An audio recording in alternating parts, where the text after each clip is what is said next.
여러분들과 함께 계속 그 신경 전달 물질에 대해서 이야기를 나눠보고 있습니다. 그래서 이제 글루탐산염에 대해서 이야기가 이제 어느 정도 좀 마무리가 되었고요.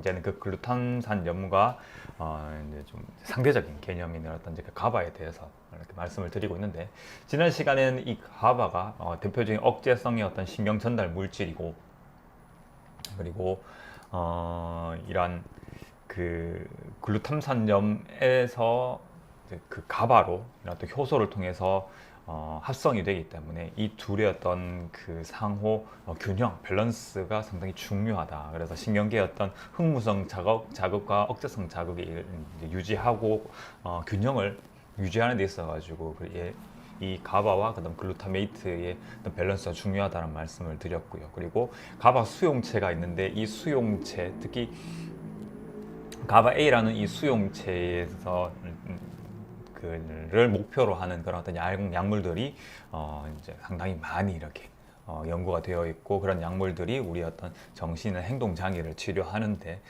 많이 활용이 되고 있다라고 이렇게 말씀을 드렸습니다. 그럼 이 가바라는 이 물질은 어떤 역할을 하냐? 지난번에도 이 글루탐산염의 어떤 역할에 대해서 한번 말씀을 이제 함께 이제 이야기를 나눠봤었잖아요. 그때도 단순하게 어떤 이 글루탐산염이 신경 전달 물질뿐만 아니라 우리의 어떤 그 생명 활동을 유지하는 데 있어서 상당히 많은 역할을 담당하고 있다는 걸 알고 아셨잖아요, 그죠? 어, 그래서 오늘도 이 가바의 역할에 대해서 한번 생각을 해보고 볼 텐데요. 이제 이 가바라는 물질은 1883년에 이제 우연히 이제 발견이 됐는데, 이 당시만 하더라도 식물과 미생물의 어떤 하나의 대사 산물 정도라고만 생각을 했습니다. 하지만 1950년대에 이르러 가지고는 이 가바가 포유류에서 이 중추신경계에 아주 상당히 중요한 그런 어떤 요소라는 게 발견되었고, 그 어떤 중요한 요소로서 어떤 억제성의 어떤 신경 전달 어떤 그 과정에 밀접하게 관련이 되어 있고, 그런 신경 전달 과정뿐만 아니라 어떤 우리 어떤 행동 과정이나 아니면은 어떤 신경의 퇴행성 질환이나 신경의 발생이라든지 일주기 리듬, 다양한 어떤 그 기능에 관여를 하고 담당을 하고 있는 그런 어떤 물질이라는 거를 이제 지금 계속 연구가 되고 있는 것 같아요. 그래서 사실 아직도 미지의 분야라고 생각하시면 됩니다. 이 가바의 역할이라고 해서 이렇게 모식도를 이용해서 간단하게 뭔가 뭐 동물계, 식물계, 미생물 이렇게 나눠놨지만, 미생물이 제일 적죠. 그만큼 연구가 아직 많이 이루어지지 않았다고 생각을 하시면 됩니다. 그래서 과학이란 거는 항상 변하고 항상 발전되어 가고 있는 과정이고요.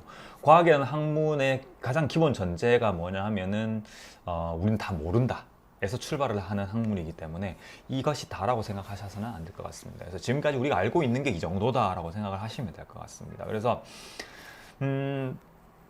동물계에서, 그다음 미생물에서도 어떤 그 미생물이 외부 어떤 환경에 대한 스트레스에 대한 내성이나 글루탐산염에 대해서 pH 조절, 산성 pH 생존, 그다음 포자 발화. 식물계에서는도 역시 pH 그 산도 조절, 그다음 TCA 회로, 그다음 탄소와 질소의 어떤 밸런스라든지, 그다음 삼투 물질로서 식물의 어떤 신호나 아니면 방어의 어떤 기전에 있어가지고 관여를 하고요. 의사소통을 하는데도 관련이 되어 있는 어떤 단순한 신호 전달 물질일 뿐만 아니라 호환 가능한 용질로서 또는 방어 물질로서 아주 다양한 역할을 하고 있다는 걸 알 수가 있거든요. 그래서 이게 여러분들과 함께 이런 신경 전달 물질, 즉 신경계에서부터 우리가 지금 계속 이야기를 함께 나눠보고 있잖아요. 그래서 신경계의 어떤 기본적인 구조, 그다음에 그 어떤 시냅스라는 그런 어떤 신경 전달 과정에서의 어떤 통로, 그 통로를 어떤 또 통로에서 또 중요한 역할을 하는 그런 어떤 신경 전달 물질에 대해서 얘기를 하고 있는데, 이게 그냥 신경계에서만 멈추는 게 아니라 들어가면 또 다른 어떤 기능과 연결이 되어 있고, 그러니까 우리 몸은 어느 한 부분만, 뭐 모든 생명체가 마찬가지인 것 같습니다. 유기체라고 하는 이런 생명체는 하나만 딱 떼서 생각할 수가 없는 것 같습니다. 그리고 조금 더 또 생각을 해보면 동물과 미생물이 서로 연결이 되어 있죠. 그다음에 미생물과 식물도 서로 또 영향을 주고받고 있죠.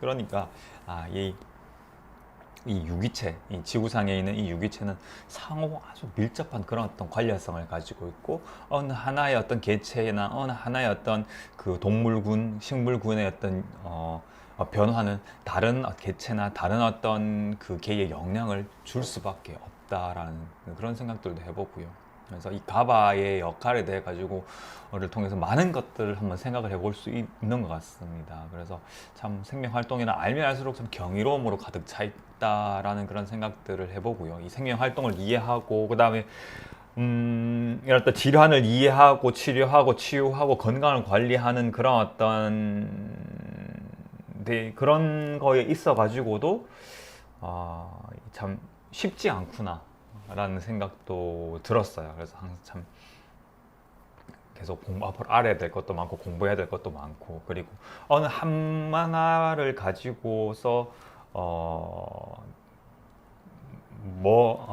이게 좀 말이 좀 잘 안 되네요, 그죠?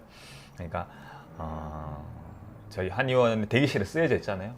그러니까 한 알의 약으로서 뭔가 질환을 치료하고 이게 아니라 우리 건강과 질병을 치료하기 위해서는 전체적인 관점에서 모든 걸 다 포괄적으로 생각을 하는 그런 관점이 필요하겠구나라는 그런 생각을 해봤습니다. 그래서 항상 자연 앞에서는 좀 겸손하게 이렇게 생각을 해야 되겠다는 그런 어떤 생각을 해봤고요.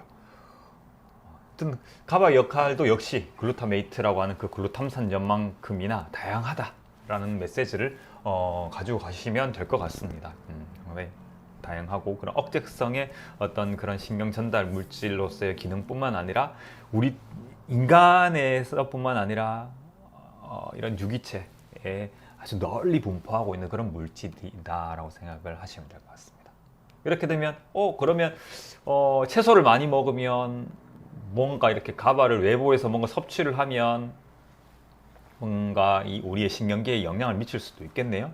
그다음 미생물이 우리 장내 미생물이 뭔가 안정이 되면은 또는 미생물의 변화에 의해 가지고 이런 가바라는 물질의 변화로 인해 가지고 이런 신경계의 기능에 영향을 줄 수가 있겠네요. 네, 다 가능한 것 같습니다. 그래서 그런 부분들에 대해 가지고도 하나하나씩 얘기를 한번 나눠보면 좋을 것 같아요. 자, 오늘의 헬스 토픽은 여기까지고요.